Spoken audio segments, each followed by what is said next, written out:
Hi, everyone. I am Dr. Sue Kornbluth. I am a national leading expert in parent alienation, grandparent alienation across the country.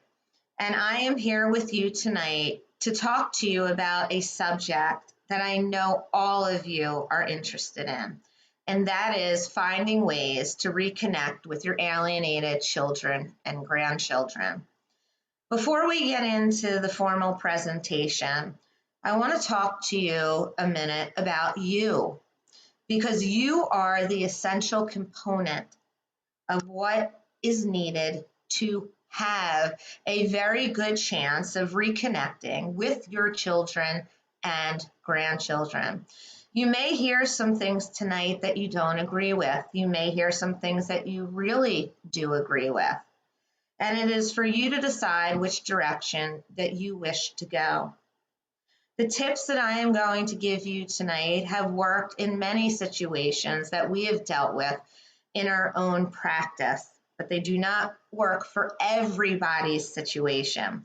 Everyone's situation is unique, it's different, and it needs to be researched and analyzed before specific techniques and tools can be used to change your specific situation. So tonight we are going to go over some general tips and tools to help you in beginning the process of reconnecting with your children and grandchildren.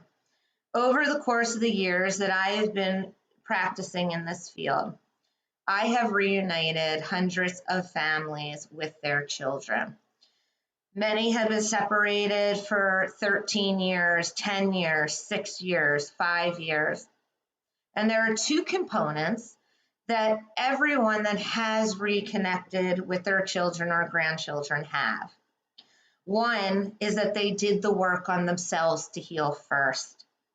And two is that they were consistent over time in their messaging.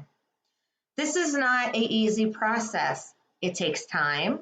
It takes a lot of patience and a lot of hard work. And when I'm talking about time, it can take up to 2 years or more to even get a response from your child or grandchild. But we are seeing that more and more the techniques and tools that we are using are working. How do we know this?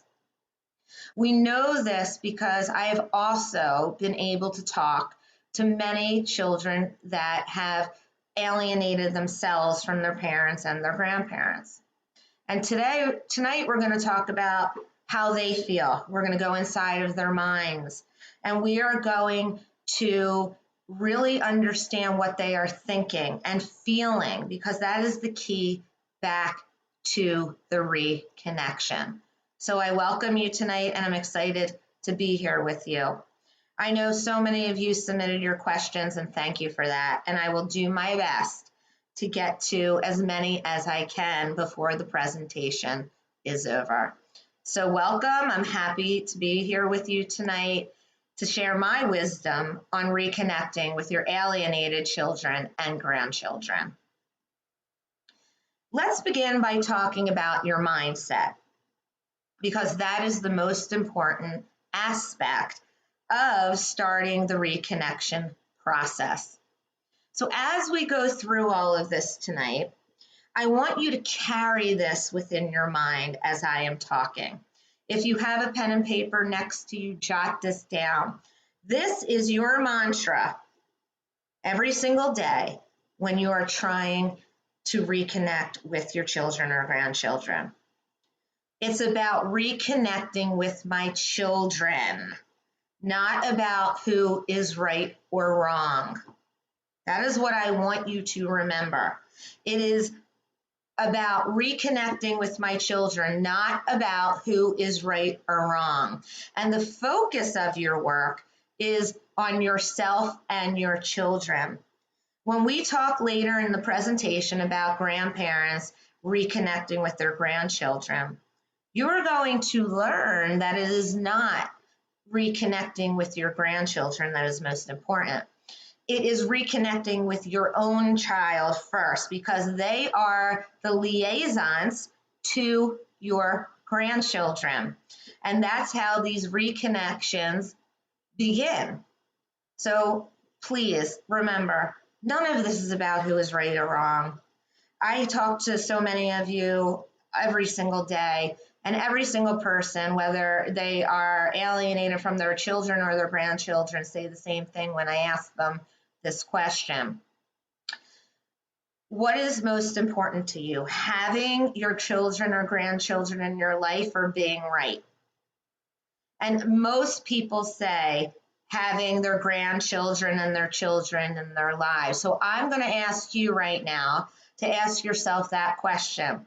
What is most important to you, to be right or to have a connection to the most precious people in your life? Only you can answer that for yourself.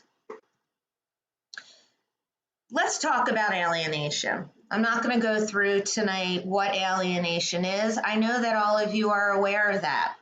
For me, alienation is on a spectrum, and it goes from moderate to severe. We all know that. But these are the things that I think are most important in order to guide you on a path to healing these severed relationships. So let's go through each one of these together. The first thing that you do need to accept is that you are in some kind of an alienation period within your life. This can be years, months, weeks, whatever it is. But that is where you are. And because of that, the way that you're going to go about reconnecting is very different than if you were reconnecting with somebody, a friend that you are estranged from. So I want you to also think about that as we're talking. This is not a normal situation, although it seems very normal, doesn't it, today with all the millions of people that are suffering from this. But because it's not so-called, quote, normal as we think of it, as parenting goes and grandparenting, we cannot come to this with very normal ways of handling it. And so we think outside of the box, at least I do, and it has been very successful in reconnection. So let's talk about these 4 concepts for a minute. First of all, when you do reconnect, and many years have gone by, and this is with anybody in life, things have changed. While you are stuck oftentimes in the memories of who they were and how they were when they were in your life, even as young children, things change over the years. They matured as you changed as well, and they are not the same kids that they once were. That's something that's hard to come to terms with because you are their parents. And because you are their parents or you're their grandparents, it's hard and it's difficult to accept that this change has taken place, but it has. And the children will tell you, I'm not the same person I was. They don't know me now. I'm a young adult. So they need to stop treating me and talking to me like I'm a 14-year-old or a 7-year-old or a 17-year-old. I'm a young adult or I'm a parent now, and I want to be treated with that kind of respect. So you have changed also, right? The person that you were changed through this process. And most times not for the better. As I know, you've often felt broken and sad and anxious and depressed. And working through that is so essential when you're trying to reach out to someone again. Because as you grow and you change, things around you change as well. The past is gone. I'm sad to say that. But we cannot focus on the past. We cannot change the past.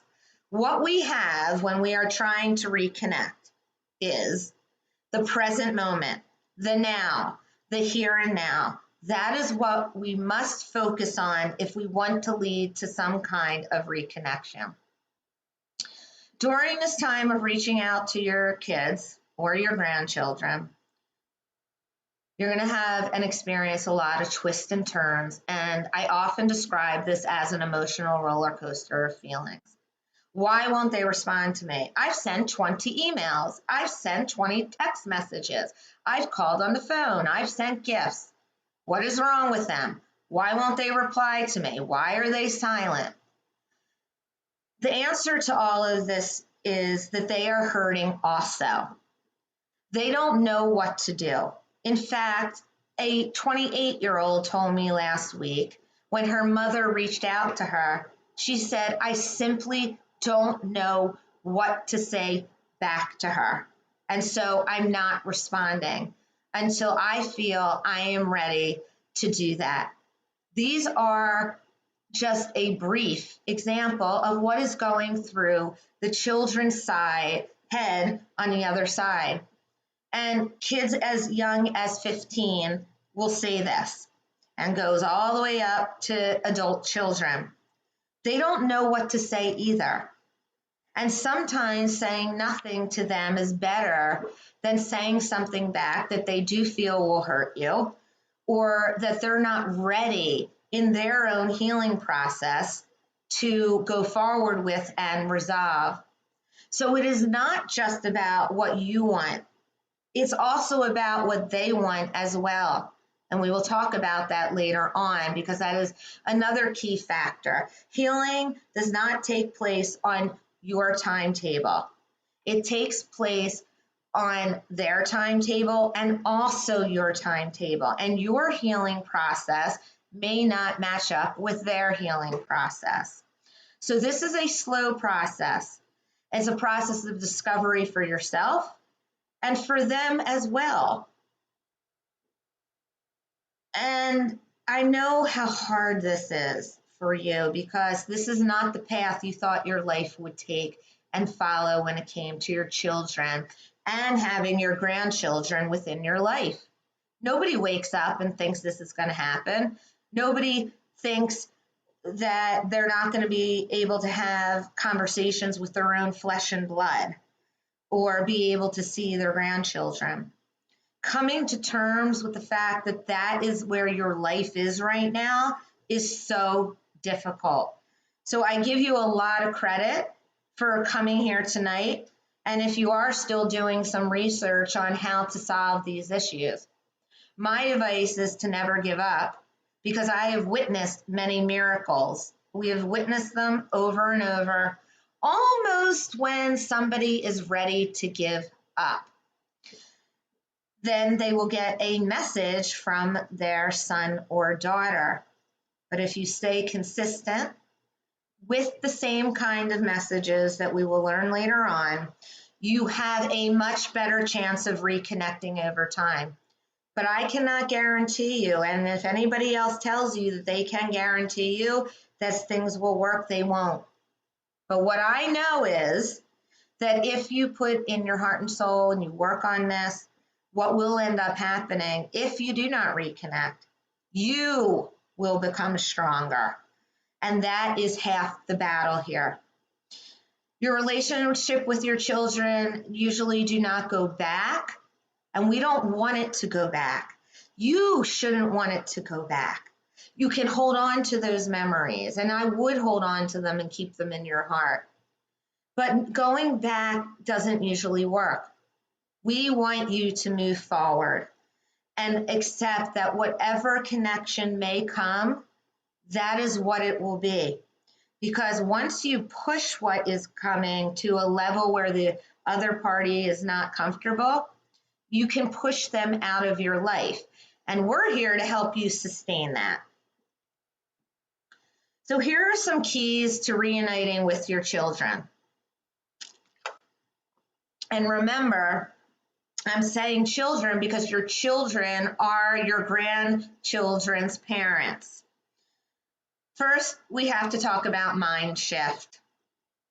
I know it's very difficult to get out of a victim role, that this is happening to me, that they are doing this to me, that they are hurting me, that I was a good mother, I was a good father. We need to shift that mindset. All those things may be absolutely true. I'm not denying that in any way. The issue is that if we hold on to that, that creates a lot of anger in us. It does not allow us to see and believe that our children could have a different perspective than we do. and they do. And that is something that we really do need to focus on, that their perspective is different than our perspective. And we need to be open to accepting that their perspective is different. So I'm asking you today to shift your mindset. It takes time to do this, but it is a really great technique to use to get you into the mindset that I'm going to try a different path here. I'm going to open my mind. I'm going to take a different road to see if I can create change in some way with my alienated child. Let's understand your children's motives here. They have their own perspective, and it is different than yours. If I watch a movie and you watch a movie and we watch the same movie, and then after we have a discussion about it, and we're discussing a character in the movie, I may have a completely different interpretation on what went on between those two characters in the movie that had an argument. And you might have a different perspective from me as to what went on in that conflict within the movie as well. That is because we are two different people and we have different ways of seeing the world and seeing conflicts in life. It is the same thing here. Conflicts are not resolved through more conflicts. They are resolved through listening, acknowledging, validating, and having compassion for one another. I have never solved a case or reunited a parent, a grandparent with anyone without those 4 factors. And those 4 factors are key in reconnecting with your children. And we will talk more about them later. But let's not forget that we cannot solve conflict with more conflict. If you're angry, resolve it with a therapist or a coach. Get all your feelings out. Write a letter, burn it. Write a letter saying how upset you are with your kids. Write a letter saying how upset you are with your ex if that's how this is going down. You don't have to mail it. It's ways of releasing the anger within your own system to change your mindset so that you can come from a more positive place. When you come from a negative place in relationships and you're trying to solve a conflict, it does not work. When you come from a more positive place where you believe and have hope that things will change and you're putting out positive messages to your children, things most likely will change over time. Speak their language. What do I mean? What I mean by that is they are wanting to hear specific things from you. Again, I know this because I'm hands-on. I do work with kids that have alienated themselves, and I also do a lot of work with parents alienating parents, and I also have talked to alienators. So I'm just not telling you this out of a book. I'm telling you this from real experience. And what all the people that are involved in this tell me the same thing. We all want to be heard, validated, seen, and have compassion. So that's what your children want as well. What your children do not want to see in you when you are contacting them is a victim mentality. But Dr. Sue, I am a victim of this. Yes, I understand that completely. And yes, you are. You are a victim of the circumstances that went on. But you don't have to stay a victim. We want you to become a survivor and even thrive through all of this. When you get stronger inside, that helps to make changes around you, especially in relationships. So let's think about tonight of dropping that victim mentality and moving more into a survivor mode. They want to hear that you see their side, And if they say to you, you did this, that, and everything else under the sun, wonderful. They're giving you information.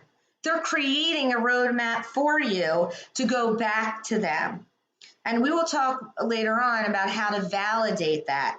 But if you have a roadmap and they've told you what they are angry at you about and why they're not talking to you, that's wonderful. And yes, you know, as I know too, that one of the factors in all of this is that somebody has gotten into their mind and has told them things that aren't true. Here's the fact. You can't change what has already been done and what is maybe still going on. But you can change the way that you react to it. And the way that you react to it is the change factor in creating a reconnection. If you want to go down a path and you want to write back and explain everything that happened, why you did this and why you did that, and that the alienator is the problem and blame it all on that, you will get absolutely nowhere. Yep, that's what I said. You will get nowhere. This brings us back to the term validation. I'm certainly not asking you to validate anything that is completely, utterly false, like abuse charges or anything like that. So please do not get the wrong wrong impression on what I'm saying about that right now. That's not what I'm saying at all. I'm talking about validating the hurt and the pain that they have been in, because even though you think they're out there living their life in the most wonderful way and keeping you away, they're not living the most wonderful life. In fact, they're really hurting inside. They don't know how to handle this. I have just reunited a mother with her son who she hasn't talked to within 5 years. And through sending emails and texts with the same consistent message over and over, he literally showed up on her door 2 weeks ago after 5 years. And he knocked on the door and he said to her, I heard you wanted to talk. And that led to a 45-minute discussion on a lot of deep things that they went through. But during that discussion, she admitted to all the mistakes that he felt that she had done to him over the years. And she did that because she knew if she didn't, they would not have a reconnection. And now they are reconnected and they are building back some kind of relationship. And whatever that relationship is going to be, it began again because she was consistent. She had tons of pain going through this, tons of sadness, tons of depression, but she worked on herself and she opened up her mind to see and hear and accept where her child was in this process as well. And by the way, the father was brainwashing him the whole time.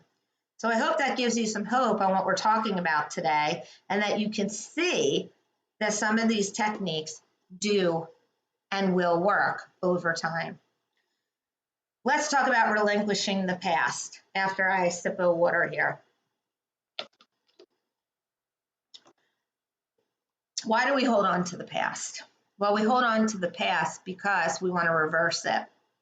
But we also hold on to the past because there were very good times in the past, and that is very comforting to us. The problem there is that the past is not coming back.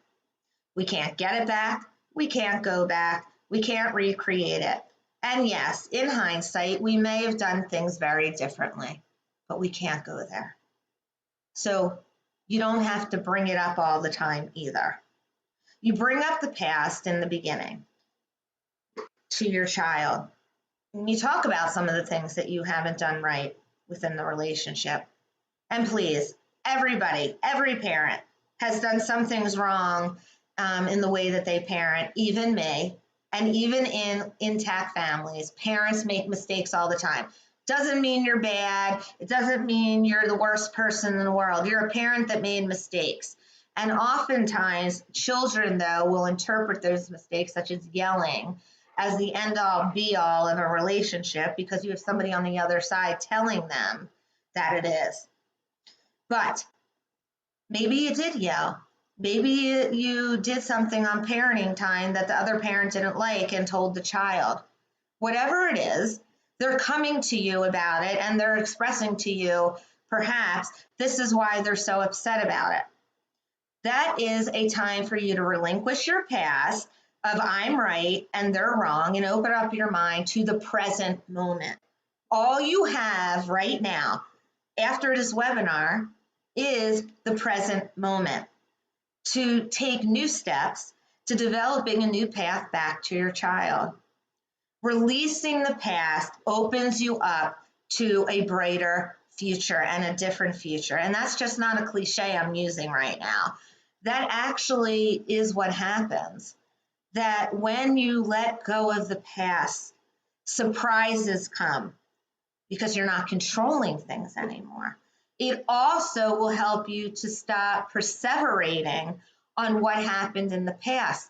That is not going to get you any closer to where you want to be now. And I know where you want to be. You want to have some connection with your children or your grandchildren. Time. Let's talk about time for a minute. You know, you hear all the time, time, that time heals all wounds. Well, yes and no. Time can heal things. People can heal. You can heal. You can move forward. Your children can move forward. But the process of healing has no timeline. None. So you can be healing at your own rate, and you could feel that you're in a place now where you're going to go to your children and your grandchildren, and you feel wonderful and positive, and this is really going to change. But they're not there yet because their healing has no time. And maybe their time period is 3 years, or maybe it's 10. I don't know. It could be 2 weeks. But that is not for you to determine. It is for them to determine. Okay, so that is basically the foundation of how to create change. Now we're going to talk about actually creating the change between you and your children. First, I talked about a little bit about this at the beginning. I want you to start with letting go of your anger. Anger blocks. You see the big B there? It blocks you from the bigger picture, which is getting to your children. Everybody that is on this call tonight and is listening, I can make a pretty good guess that you are carrying tons of anger. Not everybody, but some people. Anger is the road to disaster when you're trying to reconnect with your children. I want you to think about letting go of your anger towards your ex, and I want you to think about letting go of anger towards your children. These are the two people that usually people carry the most anger towards. Or if you're a grandparent, it could be your child and the son-in-law or the daughter-in-law, or whoever the partner is. But that is not helping you to move forward in this process of reconnection. So if you want to let go of your anger, find ways to do it. That is step number one, because it will hold you back every single time from getting to the next step, which is actually writing to them and reaching out to them. No one can create change within their own life if we're still holding on to anger, because you're not coming from an authentic place to reconnect with somebody. You're coming from an angry place. And even though you're saying to yourself, but I'm not angry anymore, I think there probably is a part of you that is. You're angry at the way they've treated you. You're angry at the way you've been disrespected, so on and so on. So I encourage you to work with somebody to get your anger out first, or if you're not willing to do that, to sit down with a pad of paper and a pencil. Not doing this on the computer, because your pen to paper flows much better. It's just something within our brains of getting out your feelings about all of this. And so I would sit down and I would write out a letter about all the anger that you have felt towards your ex for what they've been doing, or towards your children for what they've been doing. It is a way to release the blockage of the anger, to move to the other step of using the tools to begin to reach out to them. You cannot change them. So don't even say to yourself, oh, I wish they would change for me. I wish they would just do this and that. That's not going to happen. The only person that you can change in this process is you. Nobody else, just you. You are the creator of the change, and you will create that through the words that you can use and through your approach to trying the reconnection process. That is what you can control. You can control what is said. You control how many times you reach out, how you reach out, what you say. That's it. You cannot control what they're going to say, how they're going to accept it in. So those expectations of what could be or if they could change, let's throw them out, because expectations lead only to one thing that I know of in life: disappointment. And I know that's hard. It's so hard, because you have these expectations within yourself that if I send this or I say that, they're going to text me back or email me. No, that's not how this works. They need a lot of that over time to trust that what you are saying is true. So we just talked about this. You have the power to change the relational dynamic between you and your children, but you must work on yourself first, and not working on, if I say this or I say that, it's going to change it. No, it's not. You have to change to show up differently for them. And when they see that you've shown up differently and consistently over time, they are so much more willing to come forward. That is the key to success. Reversal of power within these relation dynamics are created by you and the words and the actions and the desire to see things from their perspective, not just yours. Every child I've talked to, everyone has said to me, I am not interested in what my parent has gone through. I am interested in them seeing it from my perspective. Please hear that when I say that to you right now. Every alienated child that I've talked to from 15 on has said the same thing to me. I am not interested in my parents' perspective. I am interested in them seeing mine, because they are my parent, and whatever has gone on, they are my parent, and they should have known what to do. Now look, should's a dirty word. I never like saying that. But that's what your children are thinking. And I am here today to tell you what your children are thinking, because that is the way back to them. And I'm asking you to change your mindset about that, to work on putting your pain aside. We all have trauma that we suffered in our lives, but we can't live in trauma and expect to have positive relationships. It's just not how life works. So I encourage you more than anything to work on yourself first before you really make this attempt out to reconnect with them. That is what we do with every client that calls us for help. We work with them on their feelings first, because you're very important in this. You are extremely important. Your feelings are extremely important. And any client of ours that you ask will tell you the same thing. If I didn't do the work on myself to resolve all the angry feelings that I have about everything that happened, I would not have been reconnected with my child in some way. Okay. Negotiation. Negotiation. That's what this really is about. We're writing things to negotiate, to send out to them, to see if they will bite.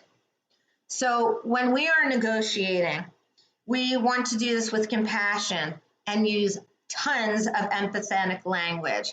This is what makes headway with your children.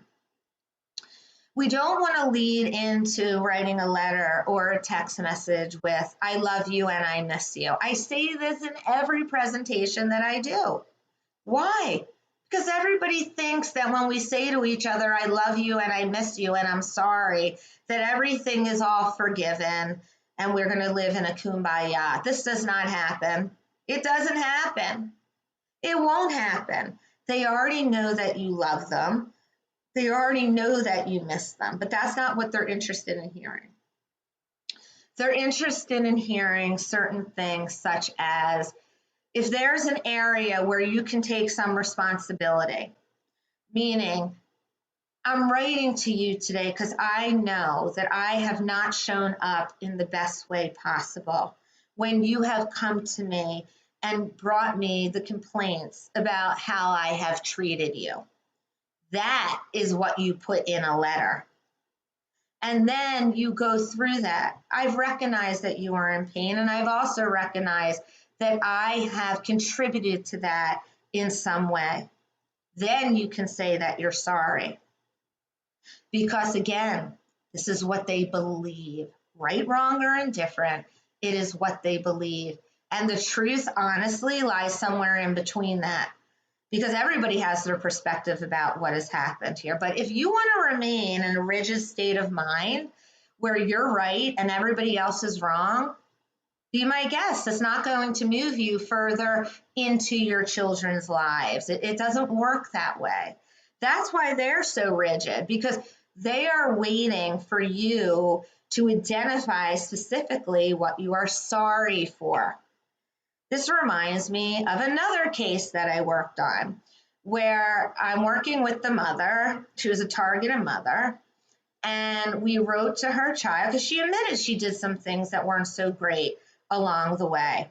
And we wrote to her child, who was an adult, and she said, I want to apologize for making your life so much harder while you were growing up. There were times where I didn't have to respond to your father in the way that I did, or with custody time or anything like that. And I'm sorry about that. So I had the privilege of talking to the adult child as well. And the adult child said to me, I don't know how to respond to that. She's saying that she's sorry about the issues that she made over certain things, but she's not saying exactly what she's sorry about. So she's not getting it. So I'm not hearing specifically what she's sorry about. And until I do, and she realizes the pain that she has caused me for her actions of throwing me out of the house sometimes when she couldn't handle her own feelings, I don't feel the need to respond to that. So what I'm saying to you is the adult child made a very good point there. She wants to know why and exactly what her mother is sorry for, because that's where the relief comes. Because then something goes off in the child's mind that says, wow, they really get it. They really get how their actions hurt me. So that's what I'm encouraging you to do. If you're going to write something, you can't just say, I'm sorry overall. You have to have specific instances that you can surmise or that you know have upset your children. And then you want to make an attempt to apologize or reach out to them about that. That is what changes a lot of this. And it's not just one time of taking responsibility. It has to happen over and over so they know that you really do mean it. And you're not just doing it to manipulate them to come back to your life. They often say that a lot. I don't want to be manipulated again, because I don't see through their actions that they've changed at all. This especially happens in high conflict divorce cases, where one parent will write to the child that they have changed and that they see their ways and they want to be better for them.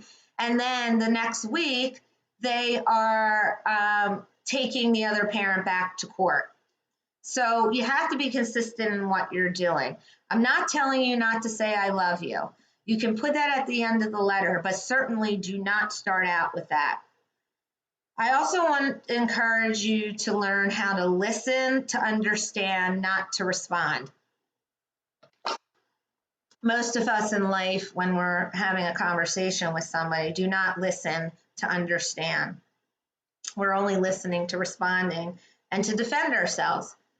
If you get a gift from your child, I don't care what age they are, maybe it was 10 years ago, I don't know, but they told you in their own terms what they were angry at you about. That is your ticket.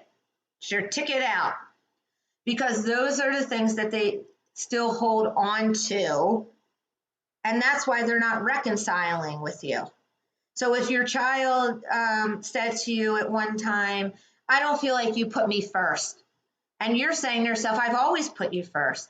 In their mind, you have not put them first. And they want to see through some action or through your words that you recognize that you have not put them first. If you've had if you have other children, sometimes they feel that your attention goes more to the sibling than it has to them. You may feel like that didn't happen, but their perception of that is that it did. We're only talking about perception here.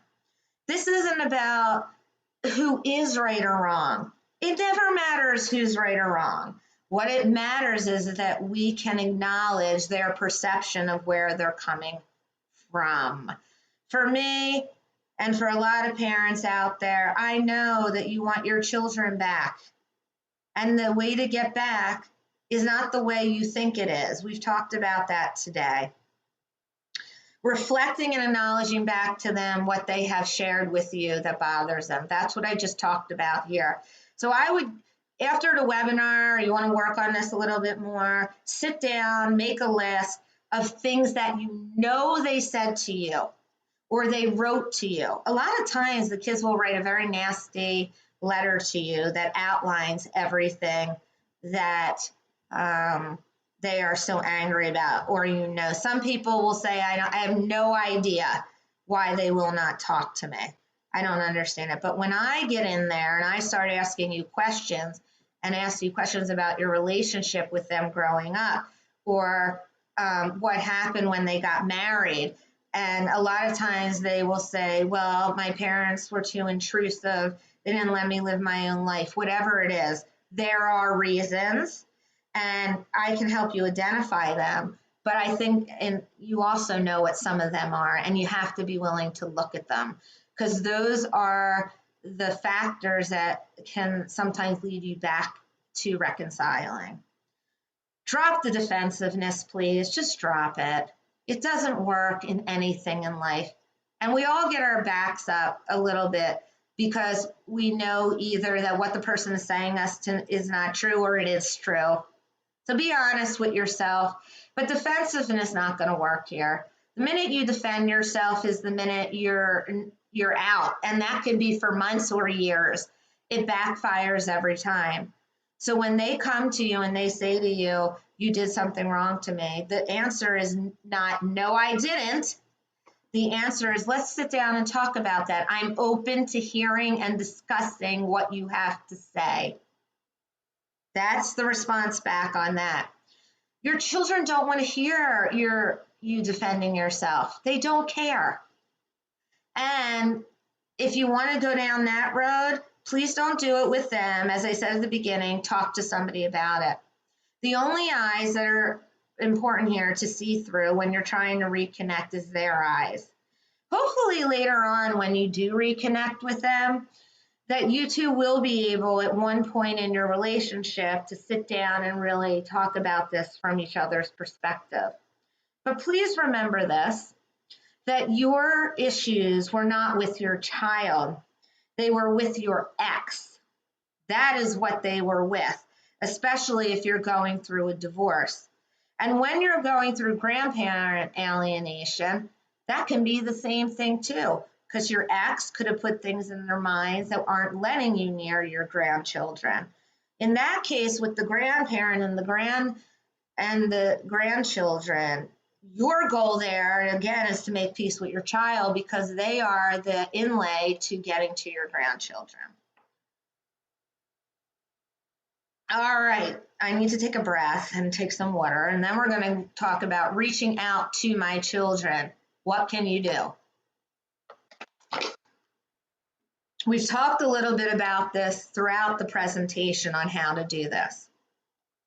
But here I'm going to list some specific steps that we use in our practice to help parents and grandparents like yourself to begin the process of reconnecting. First of all, I want you to ask yourself, what does my child need to hear from me? What are they looking to hear from me? And as I said before, they are not looking to hear that you love and miss them. They are looking to hear from you that you see their side, that you recognize that their feelings towards you are real, that they are true, that you accept that they are true, that you want to work through this with them, that you want to work through this with them on their terms. How would they like to begin this relationship with you? You want to recognize that this is a slow process that will take time to build trust. Trust can break in a matter of moments, but it takes a very long time to rebuild that trust back. And the way that you're going to do that is by reaching out to them and not putting the responsibility on them to reconnect with you. You're going to take on that responsibility to help them to reconnect with you. So in a letter or a text message, I want you to include a statement that you have been giving thought to the current dysfunctional situation regarding you and the kids. Now, that statement is for somebody that you are, that statement is if you're reaching out to the other parent, because there are parents, there are people on here that are having a tremendous difficult time dealing with their ex. And so they can't always get to the children. So they have to make a statement that you're to the other parent, that you've given a lot of thought to what has been going on regarding the kids, that you would like to make peace in some way. And how do you suggest that we go about that? You have to put that question to them because they want to feel that they're in power. So then you're gathering information that you can use to reconnect with that parent first. You need to go through that parent to get to your child a lot of the times, not all of the time. When you are sending a text message to your children directly, your teenage children, if you can get through, then it is really important that you say these kinds of things to your kids. Let's just take a name for a minute here. John, this is your child, and you're going to reach out to them, and you're going to say, John, I have been thinking about our relationship for a while. I recognize that I made mistakes along the way, and I really would like an opportunity to share and talk with you about these mistakes. And I recognize that I have hurt you, and that I hope one day you are willing to reconnect with me and share with me your thoughts and feelings about what has gone on. I am willing to meet you on your terms wherever you are. And I know that my actions have not always shown you that I am there, but I am working on myself to change the way that I show up for you.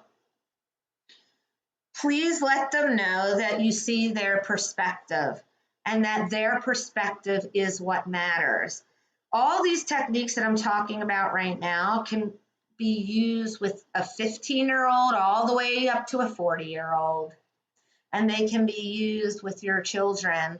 And if you have grandchildren, These can still be used with your children to get to your grandchildren. You have to create a realm of showing them that you have learned and see that you've also made mistakes here and that you want to reconcile.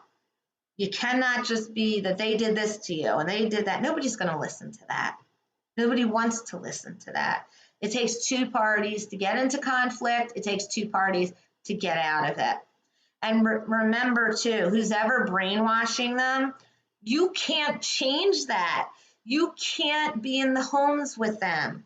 But what you can do is reach out to them and tell them that you're here and you're open. You are open to seeing things and listening to them and making changes for them. That's all the part about validating their feelings. You have every right to feel that way. It took me a long time to see that, but I am here now and I recognize it, and I want you to know that. Things like that are really good to say. Apologize for how they perceive you. What do I mean by that? Well, I'm not asking you to apologize because you think that, a lot of people will say, I'm not apologizing. I wasn't wrong. I'm not going to do that. Okay, you don't have to. But what I'm saying to you is you're apologizing for how they perceive you, not necessarily what the truth is. And this is how you solve relationships in all areas of your life. You have a conflict with somebody because they see your actions as hurting them, whether it's right, wrong, or indifferent. They see that, and they're not going to come around until that is acknowledged. So hold that in mind. You're right. You may not have hurt them in the way that they're saying, but if you want this person in your life, you're going to have to share with them that you do see that and have that compassion, empathy for them. You are going to gain control back here because now you are guiding the process of reaching out in a much more compassionate way. And that is what changes all of this. Remember, as I said, you're not going to change them. You're going to change the way that you are handling this situation. All right, now I'm going to move on to a section on grandparents and grandchildren, because I don't think people are really aware of how you can reconnect with your grandchildren. It is not your grandchildren you are reconnecting with, but it will lead to that, in my opinion and my approach, oftentimes, if you do this. And what I'm going to talk about right now. The tips I'm giving in this section as well will also help parents that are trying to reconnect with their children. So everything kind of goes together. I know how to do reconnection in one way. I also have a lot of tricks in my toolbox. But the one thing I know in reconnecting people is it's about hearing, listening, showing up, and changing your actions. So this goes on no matter what kind of reconnection you're trying to make. It is very, very upsetting to not be able to see your grandchildren. And I understand that, but most times you're not seeing your grandchildren for what reason? Because you don't have a good connection with your own child. That's why. And so recreating some kind of connection with your own child is what leads you to your grandchildren. Your grandchildren are just being used as pawns here to keep you away. And you can go to court and you can file for grandparents' rights. I haven't seen that in my practice being very productive. If you have been successful there, I give you a lot of credit. But over time, I really haven't seen that. And for me, court, you know that about me if you follow me. Court is a legal system. I'm into family healing systems, and that's what the court wants you to do outside of the court. They're not interested in healing your family. They're interested in making a decision on something that you bring to them, and then it's up to you to heal it. If there are problems between you and your adult child, the parent of your grandchildren, it is extremely important that you build a new relationship with your adult child. They are the gatekeeper. What do I mean by that? They are the gatekeeper of your grandchildren. So in order to get to your grandchildren, we have to go to the main source, which is your child. So whatever issues have gone on between you and your children, that's what you need to address. Many times, and we'll see a little bit later because I always talk ahead of myself with these PowerPoints, is that they will accuse you of being overbearing or controlling, or you're not respecting that they are the parents and you are the grandparents and you're giving unsolicited advice and things like that. These are all the issues that they don't want to deal with you with, so they are pushing you away and not having you near their children because they don't want to repeat, or they're telling themselves, I don't want to repeat the same relationship that I had with you. I don't want my children to repeat that with you. That's what I'm trying to say. So the best approach is leaving the grandchildren out of it, not going to your grandchildren directly. You can if they're over the age of 18, which we will talk about a little bit later, but not during this time, because if they find out that you went to the grandchildren behind their back, that's going to infuriate them even more to keep you out of their lives because you went over top of them. And it's always an effective way to resolve family disputes with understanding and compassion.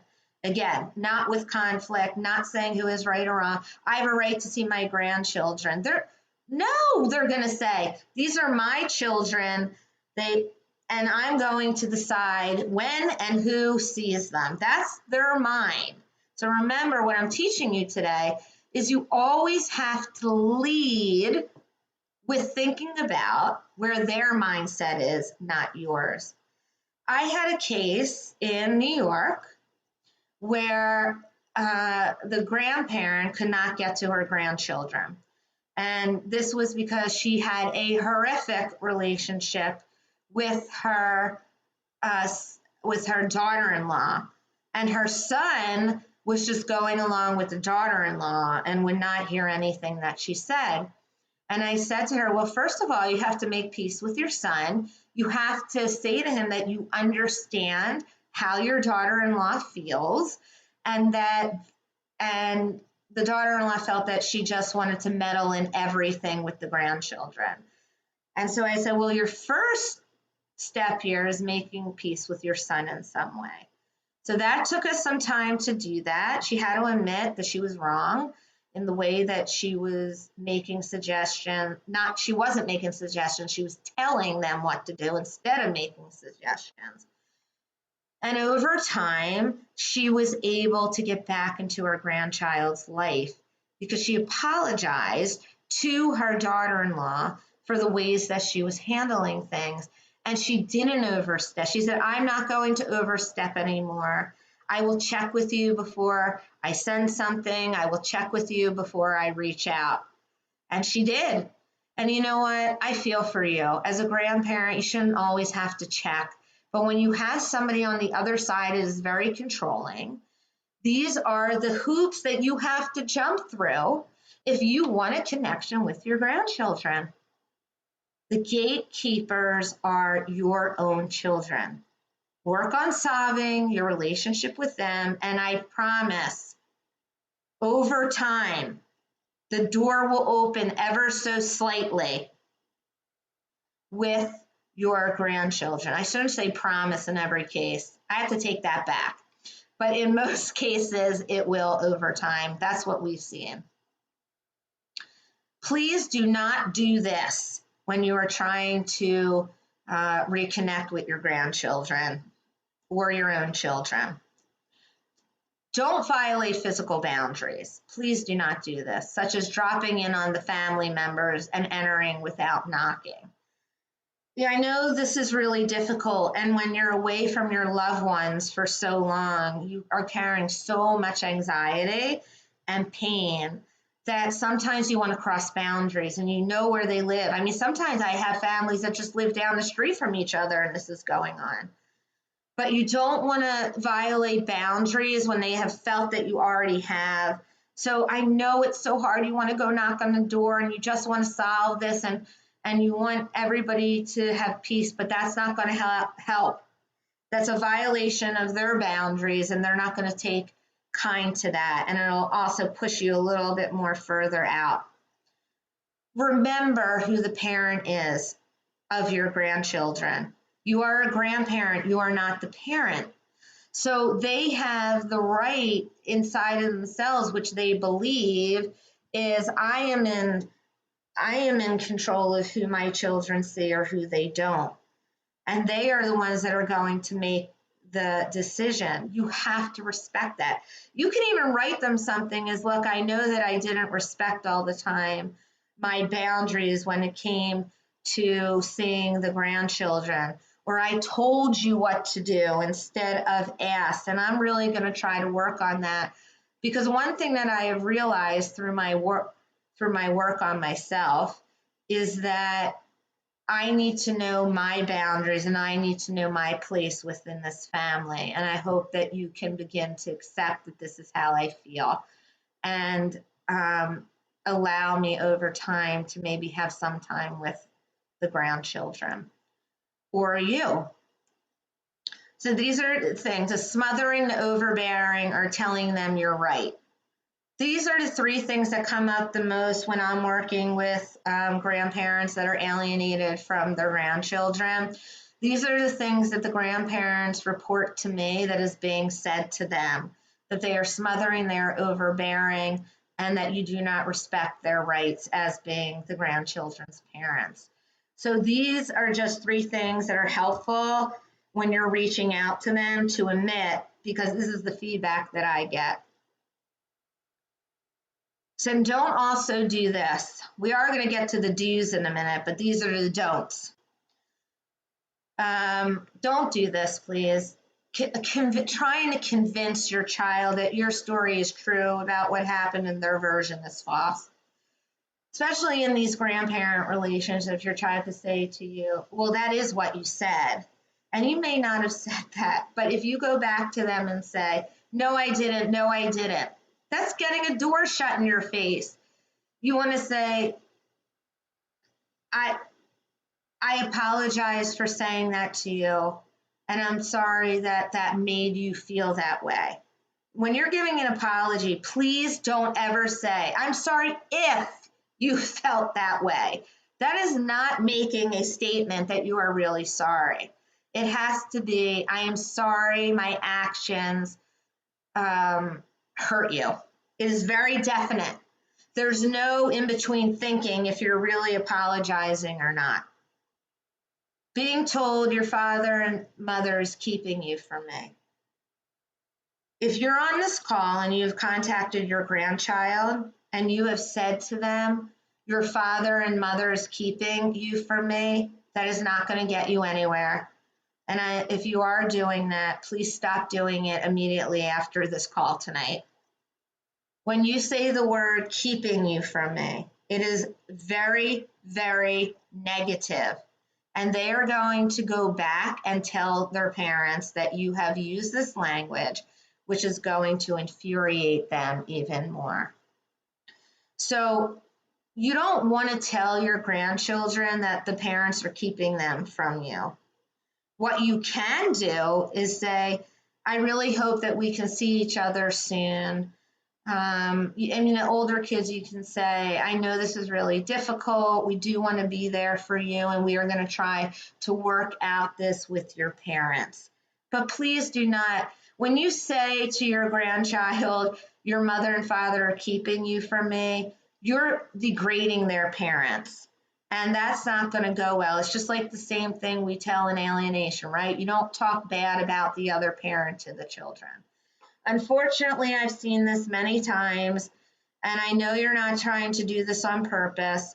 And if you have, forgive yourself, because we all make mistakes. But moving forward, let's not try to do that in that way. Let's just be a lot more positive. because the children are just being used as weapons here.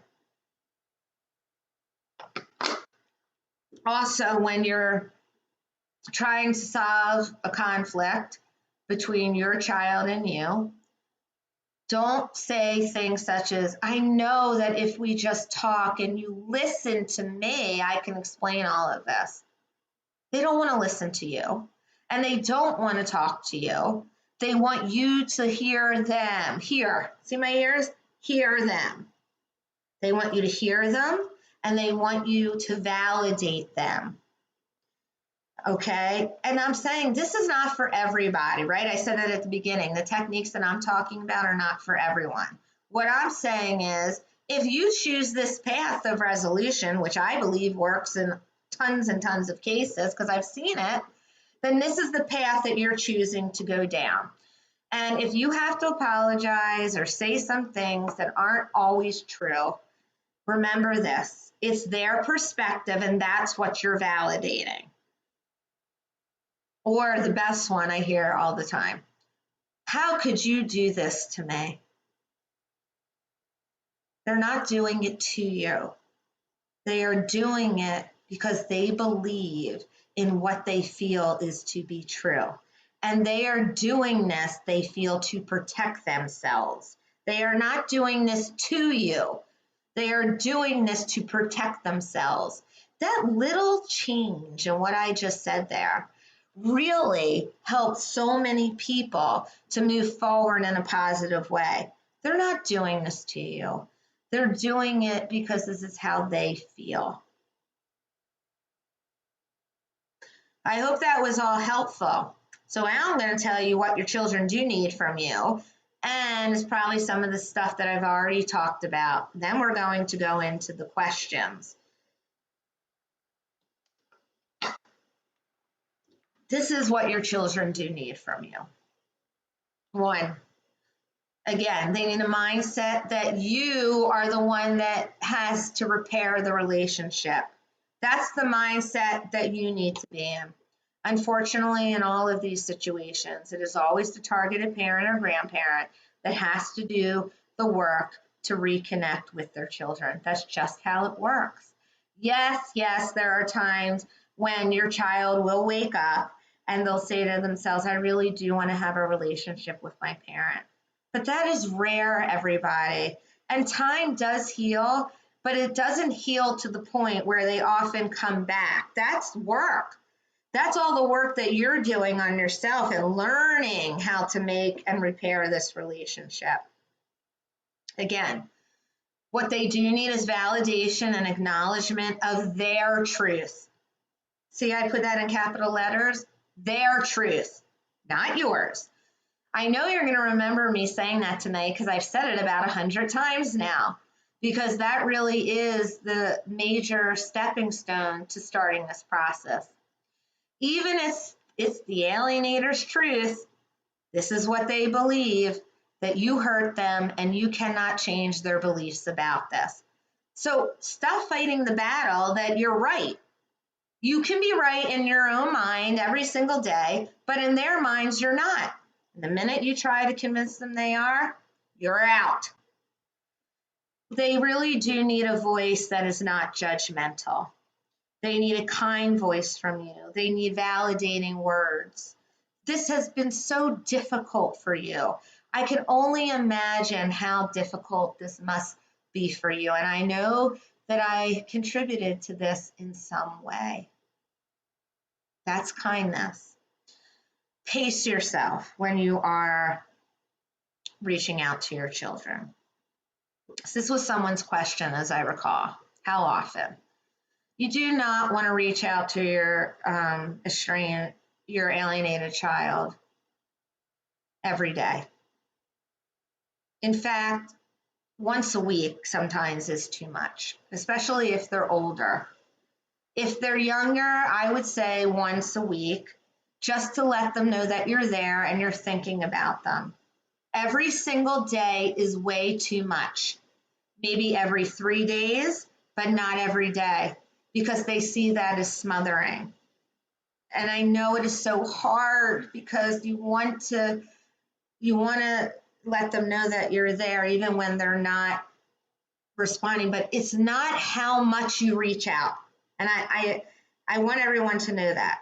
It's not how much you reach out. It's what you say when you reach out. It's not how much, it's what you say. And you have to keep consistent messages of saying to them that I hear you, I'm here for you, I'm willing to listen to you. I'm trying to change, I'm working on myself. I want to change my actions for you. I want it to be on your terms, whatever it is. Those are the things that you need to send to them. Not saying I love you and I miss you. Some days you can say, how was school today? How was the game? But there has to be an intermittence of serious and not serious. That's what I see works best. Talked about this, take responsibility for the things that they're accusing you of, as long as it's,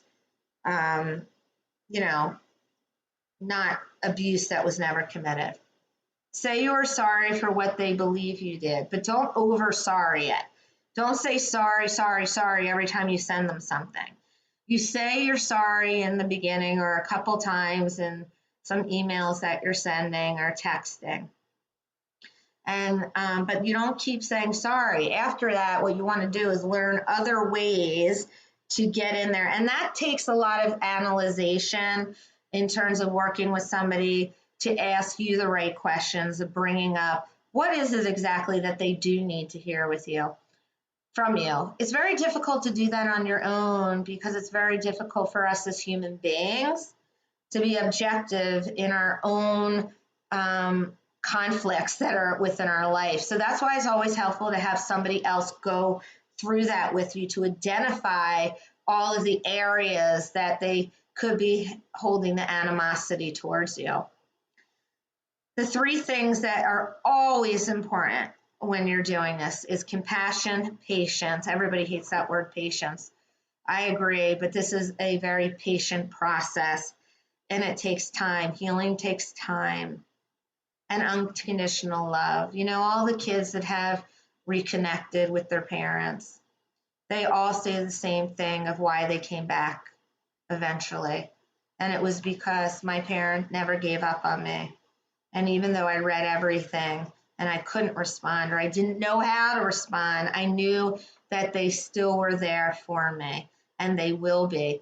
That's why a lot of times they choose you to do this to, because they can't do it to the alienator. So they do it to you because they don't have an outlet. They project it onto you. If you know what that term means, it's just they take their anger, which is really at the other party, and they put it onto you. It sucks, I get that. But the problem here is that you're getting the brunt of it and you have to know how to handle that. And they do that because they know that you're not going to desert them.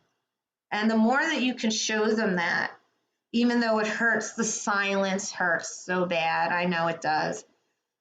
You're putting it out there because you're hoping inside that eventually all the stuff that you're doing leads to that one connection. One day, a client of mine, every Friday, my client would send a message to her son that would say, have a wonderful weekend. I'm thinking about you, for over 2.5 years. Then one day, out of the blue, she got a message that said from him, today I'm wishing you a happy weekend. I hope you have one. 2.5 years later, yep, I said that. But it happened. And it happened because she worked on herself. She looked at her own flaws. You see, when you're in these kind of relationships and somebody is pulling away from you, especially when it is your own children, you change. You don't see it, but you do. You change in the way that you approach them. You become very anxious, probably very depressed, and you're angry. And that is what is coming out more to them. And they notice that. And that is how they are seeing you. This isn't about fault or blaming. This is about me informing you of how they see you when all this is going on. Of course, you're going to be angry, anxious, sad, and all these other things. But they are watching you. when somebody is trying to push your buttons. And so this takes a lot of self-control and a lot of self-awareness and a lot of work on yourself to learn how to stop yourself from showing your children how you're really feeling inside, because they pick up on everything of that, interpret it, they write it down in their head, and that's exactly what they continue to look for. And as long as they're getting that, they hold back from reconnecting with you. Okay, so here is just a basic template on how to reach out to your child. Remember, I'm saying this is basic. It changes for each situation. And that's why I say we cannot lump all of your alienation situations into one way to approach it. All of your cases are unique in different ways. You're all different people. You've all experienced this very differently. Yes, you may have some of the same symptoms, but you've experienced this in such a different way, all of you. So this is what I think should be contained in an email. An apology, but not just that I'm sorry. A sorry about the pain that you believe you caused them, or if they've told you some things that they are upset about, that's what you specifically state. That's the second one there. A statement, and then we're going to go on and do a statement that you're trying to work things out with their parent. And this is if you're in a divorce or even if you're talking to your grandchildren, like I said before, you want them to know that it's okay. It's okay. This has nothing to do with you. This has to do with me and your parent working this out. And I'm going to try everything that I can do to do that, because I really want to listen and hear their side too. And I know that I made mistakes as well. You want to take building back the relationship slow. I mean slow. This goes like a snail crawling, and it must be on their terms. Please put this in your emails. If you learn nothing else today, your closing line that is important to you is, I am willing and open to do this on your terms in any way that you choose. It has to be on their terms, not on your terms. And then also say, what do you need from me to make this better? Then it becomes about them. It does not come about you. Then these are some of the best tips that I could give you to opening up the door to reconnection. But again, you're not going to just write one letter and they're going to come back and say, oh, this is lovely, let's go out to lunch tomorrow. No, this is a consistent way of reaching out over time. And every time, it cannot change. It has to look the same. It has to feel the same. You have to acknowledge and validate. I know this sounds exhausting, and it can be, but if you have help to do it and you learn the specific ways to do it, it becomes part of your routine. But nobody, including me, will ever say that this is not exhausting work. It is. But when you can step in and you start seeing a little bit of breakthrough, that just catapults you to wanting to do more and more. Remember, you cannot change them, but you certainly can change the dynamic of what is going on by changing yourself and learning how to reach out. All right, we have made it now through the teaching part of the webinar tonight. Thank you for coming on and staying and listening to all that. I hope that those tips do help you. And now I'm going to go to the questions that you have sent in for me to answer. There were so many of them, and I appreciate them all. They're great questions. I tried to combine some of them, or else we would be here for a day answering all your questions. And I'm happy to do that someday. But right now, we have a time limit to follow. So these are the questions that I picked that I think were the best for everybody that is listening here tonight. So first, We would like to know how best to try to reconnect initially with our 17-year-old granddaughter after she goes off to college this year. She is the oldest of two children from our deceased daughter. We have not seen the children since 2014 after failed legal attempts in years prior to that. We have had a very close relationship with both children, but we are aware that they have been subject to alienation and psychological abuse in their current family situation. First of all, I'm very sorry that this has happened to you.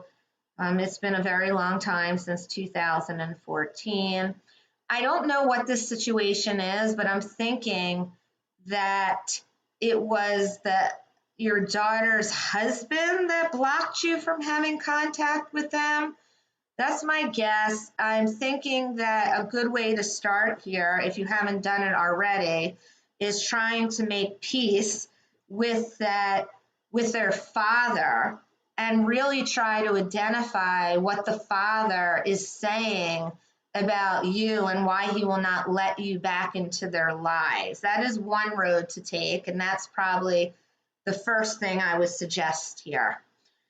And I'm figuring the failed legal attempts. I would not try to go legally in this matter at all anymore.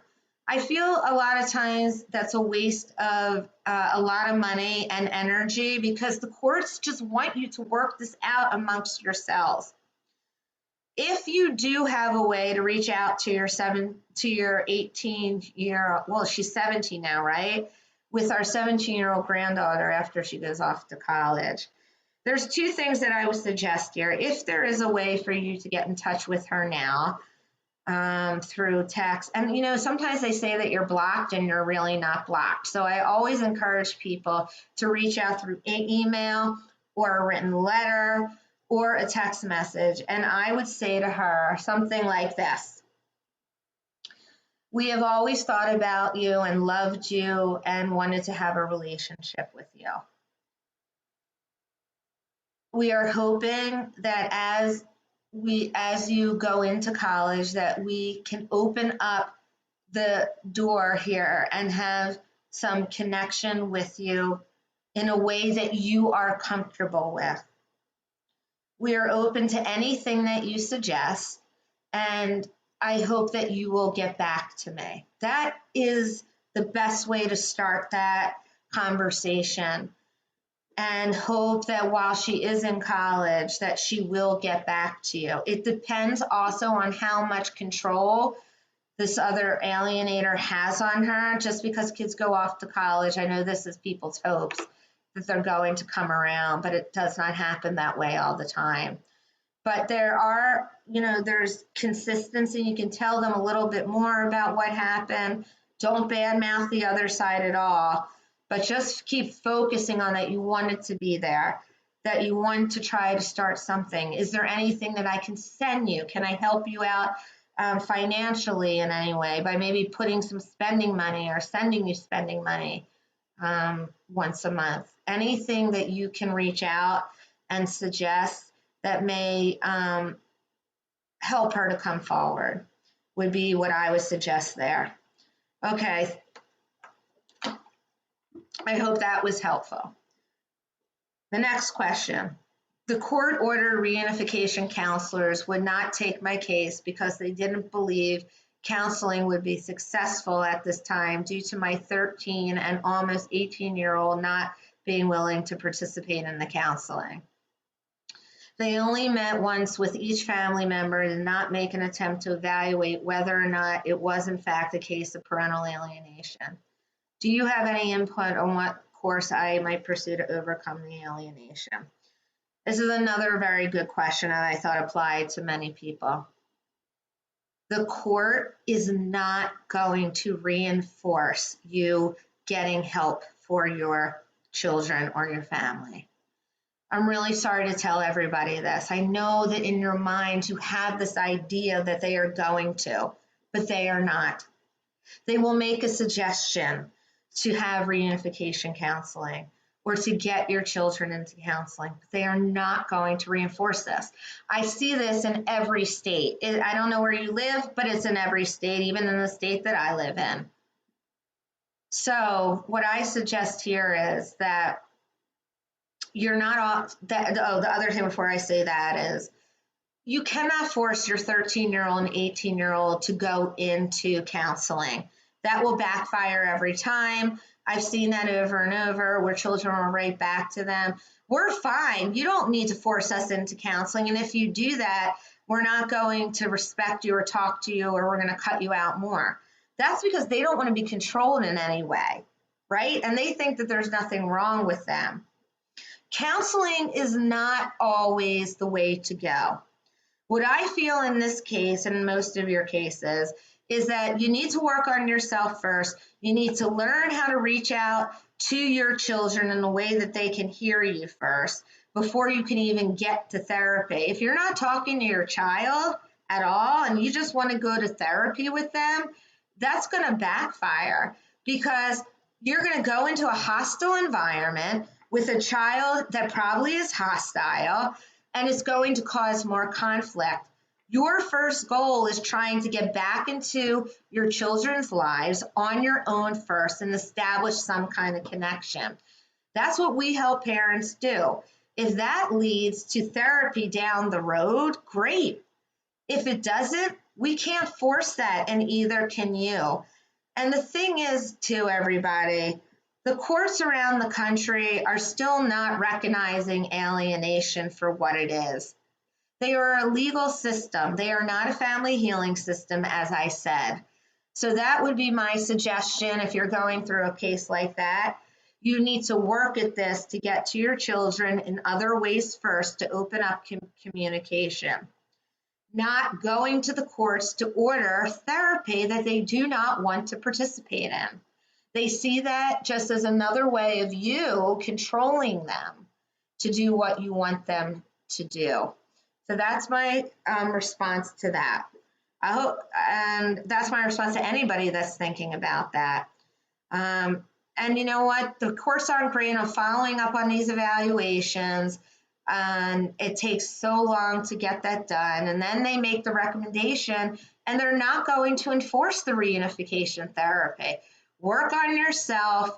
Work on learning how to open up the language and dialogue with your children or with your ex, like I said before, and that is what will lead you back. Where am I here? How do I reconnect with my daughters after 12 years of no relationship?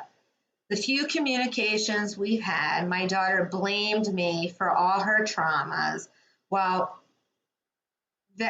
I don't know what that means, while vetting her deceased father, whom she called to be her hero.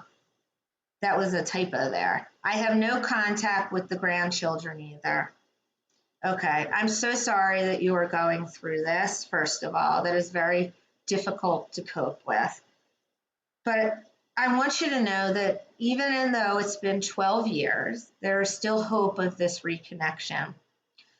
I don't know if you have any contact with your daughter or if you can be in contact with her. If you have an email address or you have a phone number, or you can go through snail mail. The first thing is you need to find out where your daughter is. I'm not telling you to go there, but I'm telling you if you do have an address to mail letters. People usually do read letters after time, or find a way that you can get to her. And here it is. I mean, right here in this question, this is what we talked about in this whole training today, is that your daughter is blaming you for the traumas with her deceased father. She saw her father as her hero. And I'm sorry that that hurts you, but that is her truth, right? And that is what she is saying to you. And so that's where you begin, right? You reach out to her and you say that I've been stubborn myself and I haven't recognized that I have not accepted what you have been saying to me. And you don't talk about the blame, but you say, I am open to hearing what you have to say about my role in this. And I want to talk to you about this. I want to hear your thoughts about this. And I am very open to doing that. So that's what you do anytime somebody is coming to you in this way. There is no reason after 12 years that reconnection cannot take place. I talked about that before. I reconnected somebody with her son after 13 years of not a word. But it happened because we saw things from his perspective and we kept going back to him about that. It takes a lot of courage, everybody, to do this work, to get yourself to this mindset. But once you're there, you will see a change. I'm guessing that most of you have tried the same methods over and over and you're banging your head against the wall and you're getting nowhere. That's called insanity.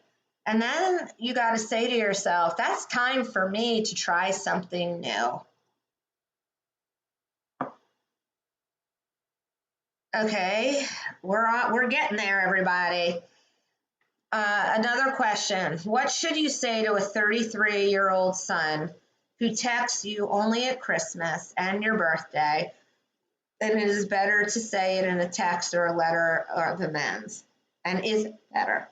What should you say to an adult daughter who is alienated but speaks to you, and can she help a sibling reconnect? I really like this question. It's loaded, but there's so much hope in it. That's why I picked it. First of all, you have contact. You have a connection to your children. They are texting you. Be grateful for that. I know it's not the best thing that you hope for, but it is something, and a lot of people have nothing. So I want you to be grateful for that first. The reason that they are texting on Christmas and birthdays is because this is all they can give you right now at the time. But what you didn't tell me in this question is what they are actually upset with you about. So once you can identify that, that's where you can do the amends. But when you do get a text on Christmas and your birthday, you can say more than thank you back. You can say, thank you so much for this text. It really does mean a lot to me. And I hope that one day we can reconnect on another level. I know that I have my responsibility in this, and I am owning it. Be well, and I think about you a lot. That is something that you can text back. What do you say to an adult daughter who is alienated but speaks to you? It's the same thing. If your daughter does speak to you, wonderful. That's a connection. It may not be the connection that you want, but it is a connection. What I'm sensing through this question, if you're listening right now, is that you're afraid and you don't know what to say back or what to do. But what I will tell you here is you have openings. You have openings here to learn what to do and to say what to do, but I would need more information to know how to guide you here. In terms of helping a sibling reconnect, that's tricky, everybody. You know, there's families where one sibling is talking to one parent, but the other two aren't, or vice versa. And the fear in that, and it's a real fear, is that if you get another sibling involved to help another sibling to reconnect, you'll lose that sibling too. And you don't want to use anybody because they feel used to do this. So I would say, no, do not do that. Do not help another, don't have a sibling help another sibling reconnect because it doesn't feel good to that person. How often can I reach out to my 17-year-old daughter whom I've had no custody time? She's not obligated to respond and I retain legal custody. This goes back to what I said before in terms of reaching out. I would not reach out every day. That feels pushy and it feels smothering. I would reach out maybe twice a week to your daughter if you're not having your custody time. And I know nobody's obligated to respond. Even if they're told to respond, they don't have to respond. The person who's asking this really needs also to learn what to say to her 17-year-old daughter and how to reach out, and the 2 reaching outs that you are trying to do per week. Again, I don't know enough information to give you that, but what I would do is just check on her twice a week and say, how are you doing? Is there anything that I can do to make this easier for you to say something back to me? What do you need from me to change this? That would be my suggestion on that. The next question. My question is, how to keep trying when your adult son has told you he doesn't want a relationship with you and you're not having one with his children, even though you have done nothing to substantiate this kind of response? Where shall I begin with this? First of all, I wouldn't be in business if I didn't help people whose children told them they never wanted to speak with them again. We get that all the time. And it's not that they do not want to speak with you again. They do not want to speak with you in the way that they envision you and how you're going to be. Right here in this question, I see something. I see that the person who wrote this said, even though you have done nothing to substantiate this kind of response.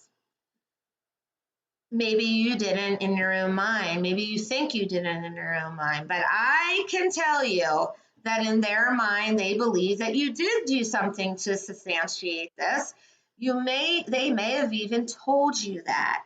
So first, like I said before, I would ask yourself, is there something that they have told me in terms that I cannot, or I'm not willing to accept, and therefore that I'm not willing to accept. And if I do accept this, maybe then I can reach out to them. I would always reach out to somebody that says to me, I don't want to have contact with you. Would I do it all the time? No. But I would say to them, I understand that you do not want me to reach out to you, but how can I not when you are my child and I love you? See, I use love there, but that is in a different context. How can I not reach out to you when I love you? I recognize that I may have done some things wrong. Can you help me figure this out together where I made mistakes with you? That is something that I would suggest to you. The next question, I was wondering if there is an appropriate time to address situations where the kids promise and plan to do something with the targeted parent, grandparent, and then fail to follow through. Such as, I love you, but I don't like being stood up. Or do you just need to forgive, ignore the behavior to salvage the connection? I don't want them thinking it's okay to treat people in this manner, but have little influence to teach them much in their lives right now. I love this question because I feel whoever this is asking this is really struggling to know what to do. And they're not sure if I say this, I'm going to really upset them even more and push them away. And I give you a lot of credit for being aware of that. First of all, that makes me see that you do have some empathy for what is going on here. Here's my answer to this. First of all, I don't know how old these kids are, so it's hard for me to answer that. But if they do keep changing plans, it could be, yes, they're experiencing some alienation, but if they're older, such as 17, 18, or even 16 or 15, they want to be with their friends all the time. And a lot of times it doesn't have to do without saying you, it just has to do where they are in life. However, yeah, I would say I love you. I wouldn't say I don't like being stood up. That's a negative, okay? Because if I love you, then why are you angry at me for standing you up? And the thing is, with kids like that are already caught in the middle with the parents and you, they don't know what to do, okay? They don't know to show up or not to show up. So I would say instead, I love you. I would really like to see you. Was there a reason that you couldn't make it today? I'd be happy to reschedule. Yes, a lot of times in your second part, you have to have a mindset of forgiving and ignoring. Sometimes I would bring it up, as I said, first in that way. It doesn't feel threatening, and see what happens from there. but you don't want to have any blame. Also, it's very difficult. They're never going to listen to you because you're not a disciplinary person in their life. And in fact, they will reject that more if you do discipline them. They're struggling so much already with what is going on. They don't need more piled up on them where somebody is disappointed in them. I am sorry for what you're going through and how much this hurts, but they are so confused and don't know what to do. Hope that helped. Let's see here. What do you recommend I do or say to help my situation? My story started approximately 10 years ago, and my two daughters are now 24 and 22 years old. It has been since 2014 since I've seen our daughters, and all my emails, texts, and phone calls receive the silent treatment as a reply. Well, this goes along with a lot that we've talked about already. I am so sorry that this has happened and you are getting the silent treatment. But let me remind you that there is always hope in a silent treatment. People talk about the silent treatment in such negative ways all the time, especially if we're talking about narcissism, that people use this as a technique to control you and punish you. That is true in some cases, everyone, but not in all. It's not. Sometimes people don't respond because they don't know what to say, and they feel shameful themselves. So silent treatment is many things. Silent treatment also leaves the door up for not being silent. If you're not getting back from your children when they are being silent, please don't contact me again after you've sent many attempts and I never want to speak to you. To me, it's saying there's something that you're not hitting on here with your 22 and 24-year-old daughter, that you need to figure that out and approach them in that way. And then maybe that will open up the door to it. But they're not responding and giving you silence because you're probably not hitting on the issues that they feel need to be addressed. And I don't know what they are in your situation, but that's what I recommend to you to try to find out, or based on your relationship with them growing up, those issues are probably the reason they are not responding. Any tips or advice when your child starts cutting you out of little additional parts of their life? I'm not sure what little parts they are cutting you out of, but what I can tell you from this is sometimes this is a slow way of the alienation beginning. And it's good to jump in here right away and ask questions. I love asking questions. If you ever want to tell somebody something, please don't. Don't say to them, I'm telling you what you're doing is really upsetting me. Do not ever do that. Nobody likes to be told. But what you can do is ask questions. So you could say to your child, I've noticed that you have been doing some things and I haven't been involved in them in certain areas of your life. Is there any reason why this is happening? Is there something that I can do to make this easier for you to have me there? That is the best advice I can give you on that. Woo.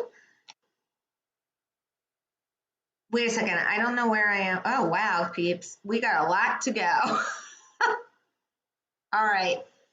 When the only avenue you have to communicate with your child is through a text you send to someone else who forwards it on, how can you soften your child's heart and convey to them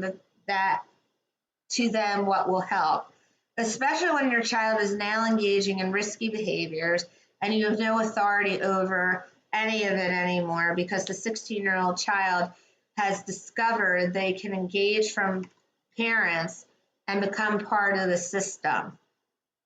So they can disengage from it. This is a tricky question. Here's my thoughts on this.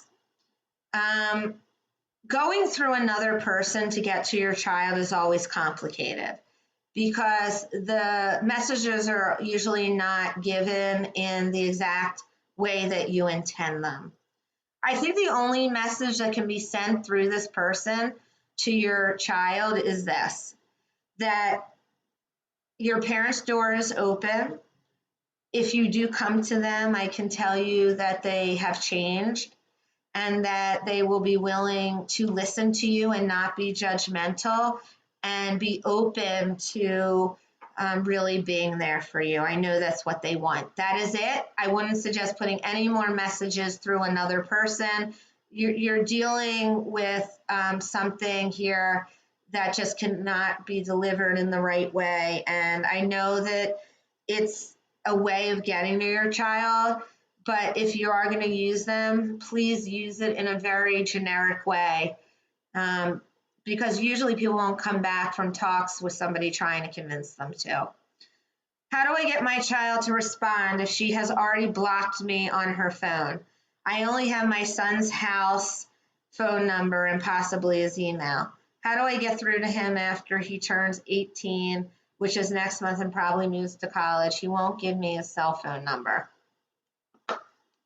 I addressed some of this in the question before about reaching out to your child or grandchild at 18. Look, here's the thing with blocking that I've learned over the years. Sometimes they will say that you're blocked and you're really not blocked. Sometimes you are blocked. Sometimes they will open up the block. So just forget about the blocking for right now. There are other ways to find avenues. Maybe you can find an email address at college to email your grandchild. But here, look, this is what I talked about through the whole presentation. This is really about you and your son working through this and solving the issues that have gone on between the both of you. If he's not going to give you your cell phone number, then you're not going to be able to get that. And if you did get the cell phone number, right, they probably would block you because they feel like you have crossed the boundary. The work here needs to be done between you and your son. Moving along here, how do you tell an adult child of severe alienation who comes to you at age 22 and asks for a counselor to figure out what happened to him as a child? I have always heard you don't, where did that go? Oops, sorry, okay. I've always heard you don't give them a book, etc., about parent alienation because it can backfire. I'm afraid he will think I'm taking sides against his mother, who is a severe alienator. Do you know anyone in Alabama who counsels adult children? Thank you. This is a really great question. And first of all, let's give the adult child a lot of credit for coming to you, obviously someone that he does trust, and ask for a counselor to figure out what happened to him. That's wonderful. It's the first step in this. It shows that he's open to healing. And that's what you should do, is find a counselor who works with adult children who have been severely alienated. And that's his first step in doing this. There are people around the country that work with people to help them through. It doesn't have to be in your hometown of Alabama. We do it, so you can contact us, and there are other coaches as well that do it as well. Books are great, but when people read books, it's about general things that have happened. Again, it's not your situation. So really, in this respect, please guide him towards talking to somebody about this. This is the first step, and you are not there to take sides. You are there to guide. Good luck with this.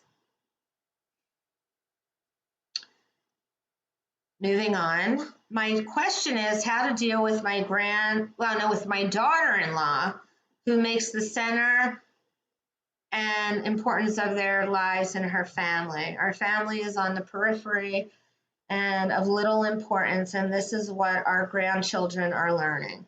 I'm afraid that this is my grandchildren are learning by seeing a house full of photos of her immediate and extended family. Their entire lives revolve around her family, and we can't even have a family vacation. She can't even leave on the 4th of July because she has to be home with her family. I just want our grandchildren to know that we love them and wanted to spend more time with them. I'm worried that they will forget us when they grow up. I believe I already talked about this previously when I was talking about a case that I worked on that was just like this. I'm sorry that you're going through this and you're not seeing your grandchildren. The issue in the work here is with your son, who is married to your daughter-in-law, or if you have access to your daughter-in-law, we need to figure out what are the issues that your daughter-in-law is holding against you and go from there. I don't know how old your grandchildren are, so if you want, send me a personal email after this and I will get back to you on this. But this really is about you coping with the relationship that you have with your son and healing that first. Next question. I do get to see my kids a small percentage of the time, but they are always mean and hateful to me. Their mother does not let up in drilling hate into them. If word gets to their mother that one of them warmed up to me, they end up being worse the next visit. Is there anything I can do, even though as long as they are living with their mother, they have to be mean for their own survival? Well, again, this happens a lot in a lot of families. What I like in this question is that you said at the end, they have to be mean for their own survival. And you're right, okay? So I appreciate you looking at that. Look, we cannot control what your ex does. And it seems from what you wrote, she's more interested in hurting you and your relationship with your children than she is about your children, the children overall. I don't know that for sure, but it seems like that. I'm going to recommend that you continue to take the high road, that when they are mean to you, that you come back and you say things to them such as, I understand that you're angry right now. This is a lot for everybody to adjust to or handle that is going on. And I'm going to accept your anger. I am going to continue to be here for you no matter if you're angry at me or not, because you didn't choose to be in this situation, but you are in it, and I understand that. That would be my recommendation. Also, during transitions, when they come to your home, allow them time to adjust when they do come into your home, because they don't want to be bombarded with questions or activities. They need time to adjust from coming from one home to the next. I haven't seen my grandchild for 5 years as my adult child and I don't speak. There it is right there. I don't need to go on anymore. As I said today with the grandparent alienation, the healing starts and begins with working on your relationship with your adult child. I will reach out next year when my grandchild is 18. You can reach out when your grandchild is 18. This was an overall question here, but again, that doesn't guarantee that you are going to get a response. We don't know the circumstances that led to the 18-year-old to not respond to you. So we need to know more information about that before you do reach out. What should I say when I locate him? This will not be a pre-planned visit, as my adult child will monitor. Again, to me, this is all about the issues between you and your adult child, and that is where the process needs to begin. And as I said before, what needs to be said is, I don't know what has gone on over the years exactly. I know there were issues, and I really would like to find a way where you feel comfortable having me in your life, if that is a possibility for you, and ask them what it would be. All right. I got 2 more, and I'm over time, but I'm going to stay here with you, and I'm going to answer them because this is important. My 17-year-old daughter was alienated from me by her borderline mother and her narc partner. I did not see her for the last 3 years. Every night I send my daughter a message saying that I love her and my door is open. I never receive a reply, although I believe I am not blocked. My 20-year-old niece has recently renewed contact with my daughter and suggested I write a handwritten letter to my daughter. She offered to deliver the letter the next time she sees my daughter. What should I say? Sorry you're going through this. I know this is really difficult. The first thing I want to say to you is every night, please stop sending something every night. Again, that is way too much.